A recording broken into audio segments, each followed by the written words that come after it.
Coming up on Global Business, cooperating for health. Chinese and U.S. companies forge partnerships in healthcare at the ongoing China International Supply Chain Expo. Slower growth. The OECD forecasts that the global economy will slow slightly next year, but the risk of a hard landing has eased. And not enough. China calls on developed countries to do more in reducing carbon emissions.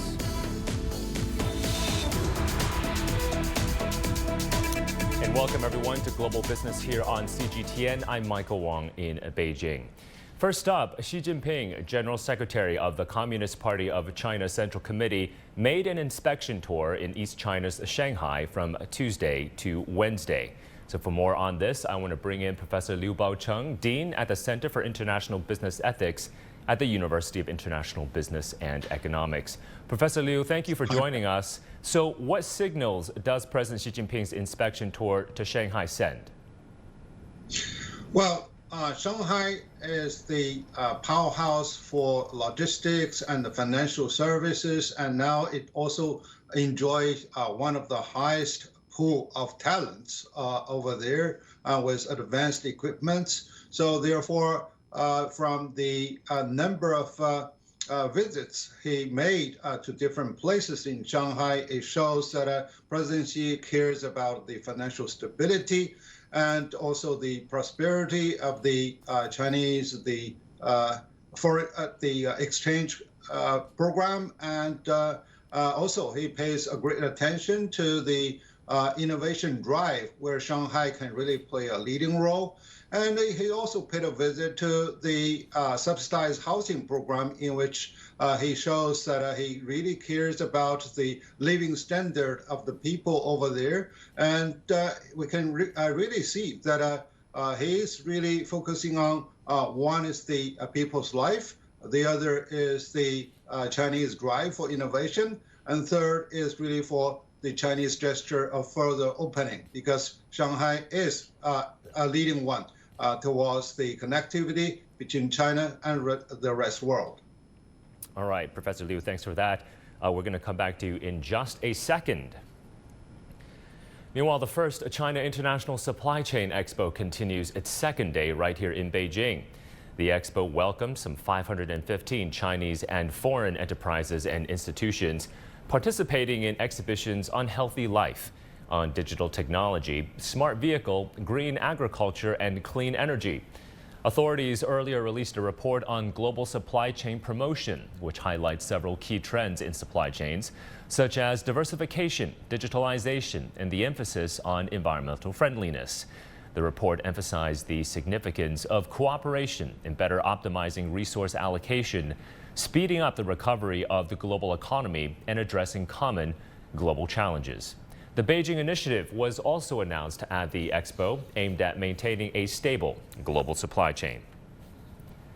Now, during the first China International Supply Chain Expo, Sinopharm from China and GE Healthcare from the United States announced their new joint venture called Sino Imaging. Both sides are calling for more cooperation between China and the U.S. to stabilize the medical healthcare supply chain. U.S. companies are among the key participants at the China International Supply Chain Expo this year. Out of the 130 foreign companies attending, about 20% of them are from the U.S. There are some great examples of cooperation between the two sides displaying here, such as the exhibition area hosted by Sinopharm from China and General Electric Healthcare from the U.S. China National Medical Device, a subsidiary of Sinopharm, signed an agreement to form a long-term joint venture with GE Healthcare, a U.S. medical technology giant. Their new brand, called Sino Imaging, it will provide non-premium CT and general imaging ultrasound solutions for primary care and rural health. 我们是在32年之后又一次新的合作。 Our collaboration with GE this time is another new cooperation after 32 years. 32 years ago, we opened the first medical joint venture in China. This new joint venture is made to provide key technologies and equipment in the industry supply chain to benefit more people.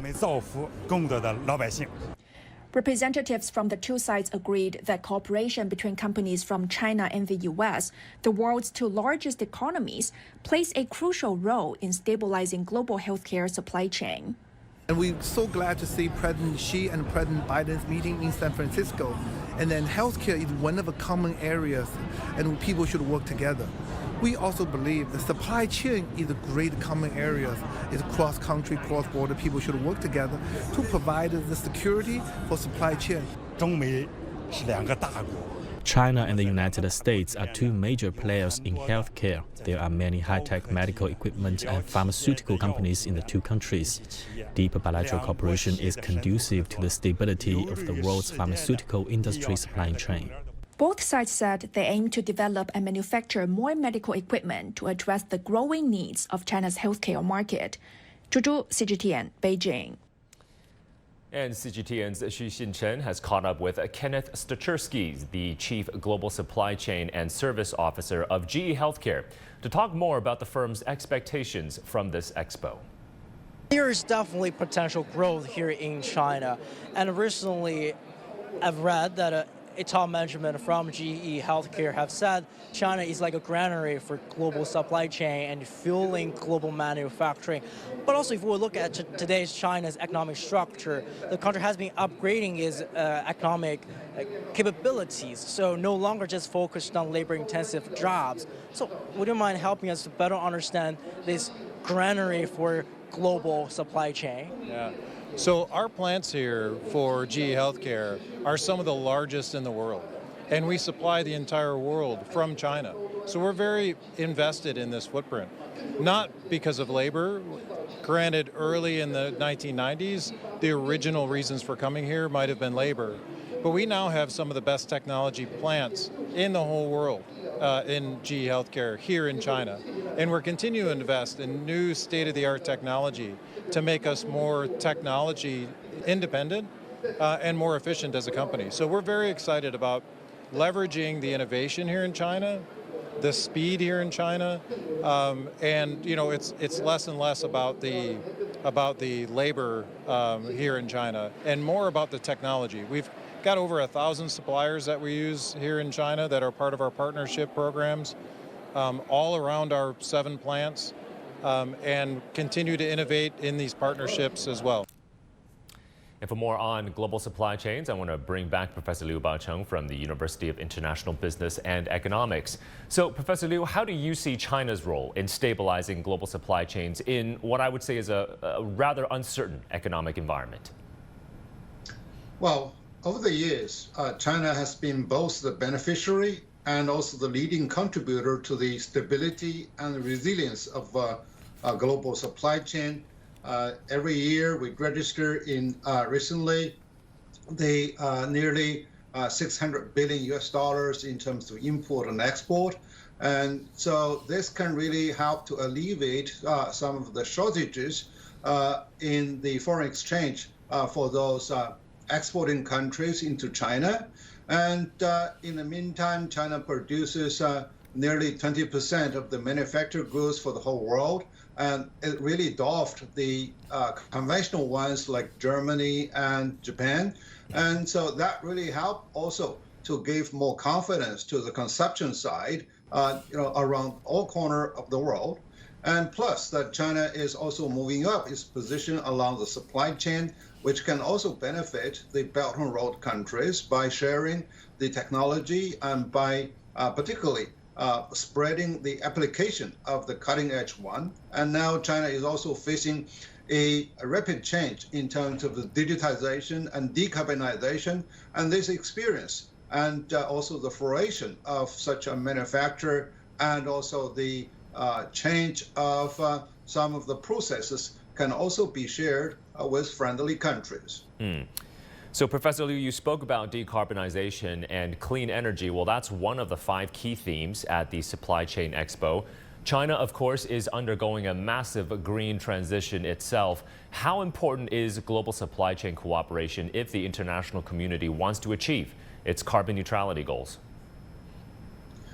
China is highly interdependent with the rest of the world, and supply chain, by its own very name, we can show that this is really an entire long-stretched chain from the upper stream in terms of the processing and supply of materials to engineering, designing, and also the entire operation, logistics support, and when it reaches the end consumption side. So therefore, China is ready to further integrate with the rest of the world on every phases of this entire chain, so that we can really weather the headwinds of protectionism and geopolitical confrontation, and then also that we are willing, we are ready to work with the rest of the world in upgrading the entire supply chain on the green transformation,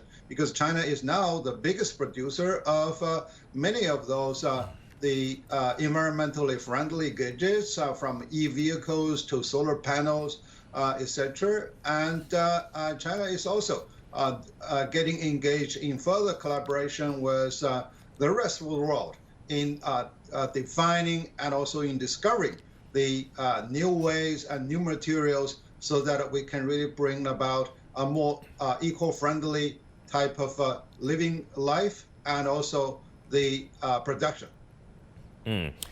Well, something that stands out at the Supply Chain Expo, Professor Liu, is that we see global Fortune 500 companies represented, but we also see small and medium-sized companies at the expo as well. So what is China's thinking on making supply chains more inclusive? Well, this is really not a sort of benevolence to those small and medium-sized companies, because under the rapid change of a technological landscape, we can really identify a lot of hidden champions among those small and medium-sized enterprises. They may not be very large, they may not really hit on the Fortune 500, but they may have a unique technology and unique ideas that can be there to piggyback with those big giant firms, and with further capital and also with the identified marketplace, they may make a whole lot of changes in the way that of consumption, in the way of production process. So therefore, it is always the case, actually, along the history of technological developments, that those small firms can really be able to produce subversive or destructive technologies that can be shared. So now the expo really is there doing the right thing to host so many small and medium-sized companies to participate. And of course, some of them are really playing an auxiliary role, which is also very important to supply the entire function of the ecosystem for the business transition. All right, Professor Liu Baocheng, many thanks for your thoughts as always. Professor Liu Baocheng from the University of International Business and Economics. Thank you. And still to come here on Global Business. Slower growth. The OECD forecasts that the global economy will slow slightly next year, but the risk of a hard landing has eased.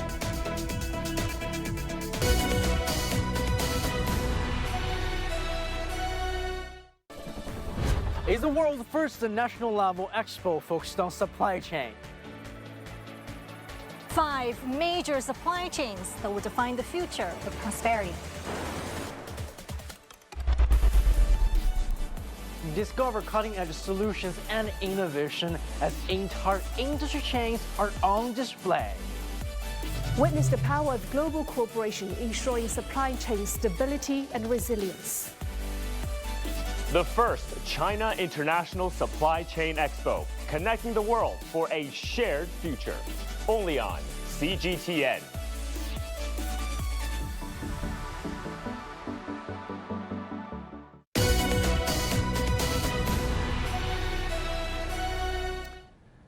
The global economy will slow slightly next year, but the risk of a hard landing has eased. That's according to the latest economic outlook released by the Organization for Economic Cooperation and Development, or the OECD, on Wednesday. The Paris-based Policy Forum forecasts global growth will moderate from 2.9% this year to 2.7% next year, before picking up again in 2025 to 3%. The outlook for the G20 economies is similar to the V-shaped growth pattern forecast for the world. China's growth is projected to be 5.2% this year before slowing to 4.7% next year, and 4.2% in 2025. The report says inflation will fall to levels consistent with central bank targets in most economies by the end of 2025. It also highlights a range of risks with geopolitical tensions as a primary source of uncertainty. The OECD advocates that governments should adjust fiscal policies to prevent unsustainable debt increases. Well, Bank of England Governor Andrew Bailey said on Wednesday that the central bank will do what it takes to get inflation down to the 2% target. In an interview with a Daily Focus, Bailey denied the chance of a rate cut because he still hadn't seen enough progress towards the 2% inflation goal. The central bank kept rates on hold for a second consecutive meeting this month. That's despite the fact that inflation had fallen to 4.6% last month from a peak of 11% just last year. Governor Bailey insisted that bringing inflation to 2% is the best thing the central bank can do for economic growth. All right, and a look now at some of the other headlines we're tracking at this hour. The Bank of England publishing data on Wednesday showing consumer credit grew by 8.1%, which is the most in 5 years in the 12 months to October, reflecting the impact of higher household costs. The European Commission's monthly survey on Wednesday showed economic sentiment in the Eurozone countries rose to 93.8 points, up for a second consecutive month in November, as a modest uptick of the mood in services, retail, and amongst consumers outweighed a decline in manufacturers' confidence. And Thailand's central bank kept its key interest rate steady on Wednesday, saying the current situation was appropriate to support the country's economic recovery, but lowered its growth forecast at the same time. Well, farmers in Nigeria are struggling to stay afloat amid a surge in the cost of inputs. The removal of a fuel subsidy in May, coupled with the depreciation of the Nigerian naira, has sent inflation soaring to a near two-decade high. Local agriculture experts say the government will have to now support farmers with credit, fertilizers, and other assistance in order to avoid a food security crisis. Our correspondent Tessema Kende has more. For a decade, Joseph Moshu kept chickens and rabbits and also grew vegetables, but not anymore. A bag of feed for broilers a few years ago used to be sold at 3,500. Now it's 10,000. At the moment, we only keep layers. We don't even rear fish anymore, not to talk of rabbits. Apart from the feed, medication is also expensive, so it's difficult to cope. According to the All Farmers Association of Nigeria, prices of farming inputs such as chicken feed, herbicides and pesticides have almost tripled since last year. This has led to many farmers scaling down their activities and further increased food prices. The issue of forex is one. Most of these farm inputs we talk about are actually things that are imported. And if you're importing and your forex is poor, your exchange rate is poor, it means you are importing at a high price. Another reason again is that the inflation we are faced with is not just a Nigerian thing, which means that if I'm importing from a place where it has inflation, it means that I'm importing including the inflation of that country as well. Inflation in Nigeria rose in October to its highest level in about 2 decades, to hit 27.3%. According to the World Bank, over 4 million people in the country are experiencing hunger, with about 700,000 children under 5 facing life-threatening malnutrition. Agricultural experts say the government will have to support local manufacture of farm inputs and support farmers with credits to guarantee food safety and improve living standards. There's a popular saying that a hungry man is an angry man. Now, the government needs to know all this and come up with ways to subsidize for the farmer who is actually farming, give them inputs at lower prices. They should be able to bear some part of the cost of those inputs so that the farmer gets it at a subsidized price, so that the end user as well is going to translate to the end user, because the end user will also buy at a subsidized price as well. They can get loans, go about doing their farming, and a lot of people will smile at it at the end of the day. The government says it is doing everything to support farmers to boost food production. President Bola Tinubu says he's introducing a credit culture to support farmers with loans and credit facilities.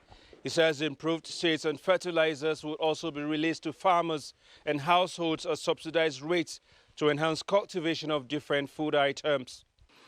Joseph Moshi hopes that will lay the foundation for a more stable income. Tassim Akendi, CGTN Jos. And up next here on Global Business.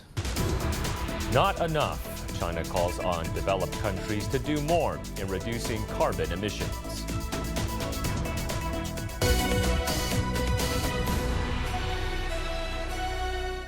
The world economy as we know it is about to change. Global Business reports highlight emerging markets, developing countries, and dynamic sectors worldwide. We feature top analysts and newsmakers to provide perspectives on every facet of business. From an on-the-ground perspective, we provide you with balanced and objective assessments. Fast, sharp, and insightful. Global Business, only on CGTN.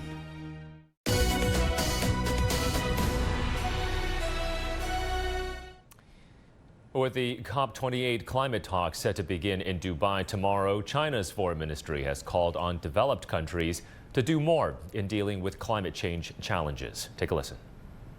作为负责任的发展中大国，中国积极为 China, as a developing country, has been active in helping solve global climate issues. We overachieved the United Nations 2020 climate action goals ahead of time, and we reduced carbon emissions by the largest extent. However, the developed countries are not making enough efforts in this regard. 发达国家的减缓力度依然远远不够。 Meanwhile, the head of the International Monetary Fund, Kristalina Georgieva, has also said that current efforts are not enough to achieve the UN's climate goals. Between 2019 and 2030, we have to shrink emissions somewhere between 25 and 50%, whereas all the commitments would give us a meager 11%. So that is, to my mind, the number one priority for this COP is to recognize that business as usual has to be dropped. We need to look at the ability of countries to deal with climate shocks and mitigate, adapt to the new climate economy while they are severely affected by the debt accumulation that became particularly problematic as a result of the consecutive shocks, COVID, war, cost of living crisis. Well, this year's United Nations COP28 Climate Change Summit in Dubai will bring together representatives from almost 200 countries to evaluate what's called the global stocktake and assess the progress made towards the goals set in the 2015 Paris Climate Agreement. Our Su Xinbo explains. According to the Global Stocktake report released by the United Nations, it is evident that the world is falling short of its commitment to combat global warming. The Global Stocktake, which is conducted every 5 years, is a crucial part of the Paris Agreement. In 2015, more than 200 countries agreed in Paris to limit the increase in global temperatures to 2 degrees Celsius above pre-industrial levels, with a target of 1.5 degrees Celsius to prevent more severe consequences. As per the agreement, countries were urged to assess their progress in 2023 and repeat its evolution every 5 years. The report, which incorporates inputs from experts, governments, and campaigners, will form the basis of discussions at the UN COP28 summit. The report warns that countries are already aware that their current commitments are insufficient to meet the set targets. Additionally, the investment and planning for climate adaptation are inadequate, posing significant risks due to the world already being 1.2 degrees Celsius warmer than pre-industrial times. This warming trend increases the likelihood of deadly heat waves, wildfires, and devastating droughts and floods worldwide. Some countries like China have already taken action. Recently, the Chinese government announced a plan to control methane emissions, contributing to efforts to limit global temperature rise. China has also been actively promoting international cooperation and dialogue to address climate change. Su Xinbo, CGTN, Beijing. Now, as the world gears up for the COP28 summit in Dubai, the African Union has urged the continent's public and private sectors to accelerate energy development to spur economic growth. Now, ensuring affordability remains an urgent priority for African nations as demand for energy services is set to grow rapidly. Sub-Saharan Africa is the least electrified region in the world, with almost 600 million people still lacking access to power. The commissioner of the AU Infrastructure and Energy Commission said energy is the #1 challenge for the continent, despite the abundance of energy sources. COVID-19 or 2020, as much as it was a big challenge for all of us, also revealed, that for energy, like if you are an importing energy, fossil fuel, whatever, supply chains may be interrupted and could be interrupted at any moment for whatever reason. So it's not reliable. We are developing a master plan for energy in the continent with the purpose of making Africa benefit from all the sources of energy for Africans, and also what could be produced can even allow exports. So that's everyone benefits, ourselves and others. And turning now to the beautiful city of Huangshan, located in China's Anhui province. In recent years, Huangshan has been working hard to improve its environmental protection measures to attract more tourists. Today, we're going to take a look at the impact of these environmental advances on tourism consumption, focusing on the Xin'an River, located in the region. Our Olivia He is there. The 359-kilometer Xin'an River starts at the foot of the Yellow Mountains in Anhui Province and extends eastwards to the west of Zhejiang Province. In 2011, a cross-provincial ecological preservation scheme was put in place.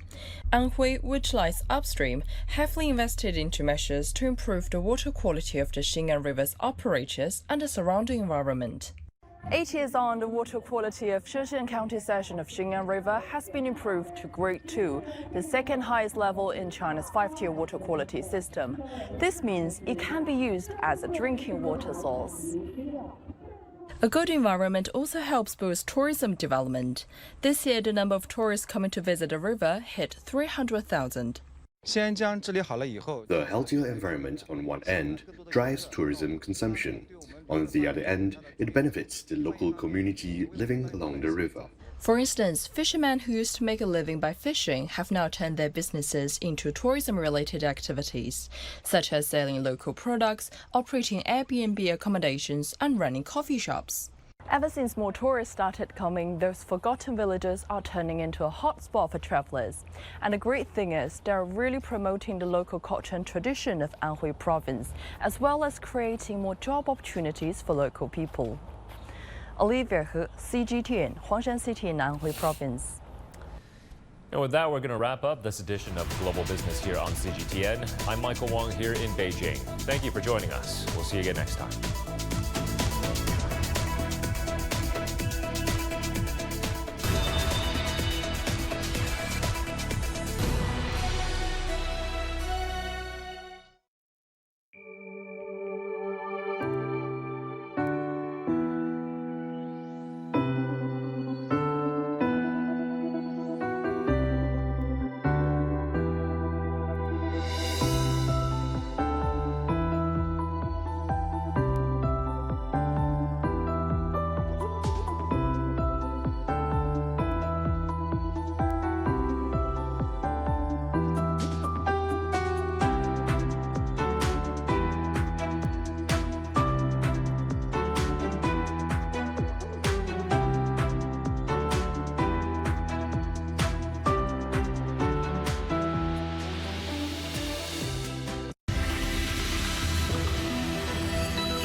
This is CGTN, China Global Television Network.